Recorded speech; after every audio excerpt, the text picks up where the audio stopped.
स्मृति, स्मृति क्या होती है और विस्मरण क्या होता है?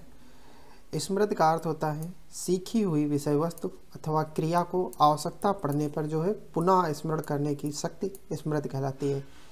यानी सीखी हुई किसी भी विषय वस्तु अथवा क्रिया को आवश्यकता पड़ने पर उसे पुनः स्मरण करना की जो शक्ति है उसे ही स्मृति कहा जाता है, यानी मेमोरी कहते हैं। स्मृति के पद, स्मृति जो है एक क्रम है इसका, उस क्रम में चलती है। पहला क्रम है सीखना, दूसरा है धारण करना, तीसरा है पुनः स्मरण और चौथा है प्रतिविज्ञान यानी पहचान करना। तो सीखना, धारण करना, पुनः स्मरण करना और पहचान करना, ये स्मृति के चरण हैं। उच्च स्मृति की कौन कौन सी विशेषताएं होती हैं? उच्च स्मृति की विशेषताएं हैं शीघ्रता से सीखना, उच्च धारण क्षमता, सही पहचान करना, अधिगम की गई वस्तु को व्यवस्थित करना, शीघ्र पुनः स्मरण करना और अनावश्यक बातों का विस्मरण करना। ये जो है एक उच्च स्मृति की विशेषताएं होती हैं। स्मृति को प्रभावित करने वाले कौन कौन से कारक हैं? पहला कारक है मानसिक स्वास्थ्य, दूसरा है शारीरिक स्वास्थ्य, तीसरा है अधिगम सामग्री की प्रकृति, चौथा है प्रेरणा, पांचवा है रुचि और छठा है स्मरण की विधि। स्मरण जो है स्मृति के कौन कौन से प्रकार हैं? तो स्मृति जो है ये मुख्यतः 5 प्रकार की होती है। ये पहली है अल्पकालिक स्मृति, दूसरी है दीर्घकालिक स्मृति, चौथी है तार्किक, तीसरी है तार्किक स्मृति, चौथी है सक्रिय स्मृति और पांचवी है रटंत स्मृति। विस्मरण क्या होता है और मानसिक थकान क्या होती है? विस्मरण क्या होता है और मानसिक थकान क्या होता है?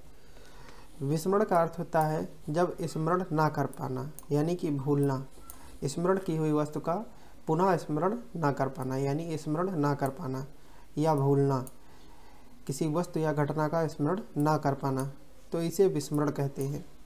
विस्मरण 2 प्रकार का होता है, एक तो सक्रिय विस्मरण, दूसरा होता है निष्क्रिय विस्मरण। सक्रिय विस्मरण और निष्क्रिय विस्मरण, एक तो हम जिसे स्वयं भूल जाते हैं और दूसरा जिसे हम भूलने का प्रयास करते हैं।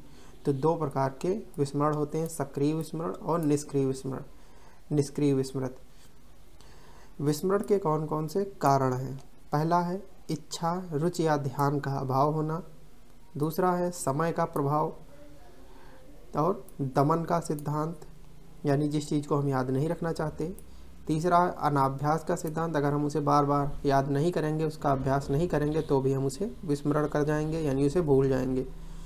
बाधा का सिद्धांत, सामग्री की प्रकृति कैसी है ये भी निर्भर करता है, शारीरिक अस्वस्थता, सीखने की विधि कैसी है, सीखी गई सामग्री की मात्रा कैसी है और उसका अनुप्रयोग, अगर हम उसके अप्लाई नहीं करेंगे तो भी हम उसे भूल जाएंगे। नेक्स्ट है हमारा मानसिक थकान। मानसिक थकान क्या होती है?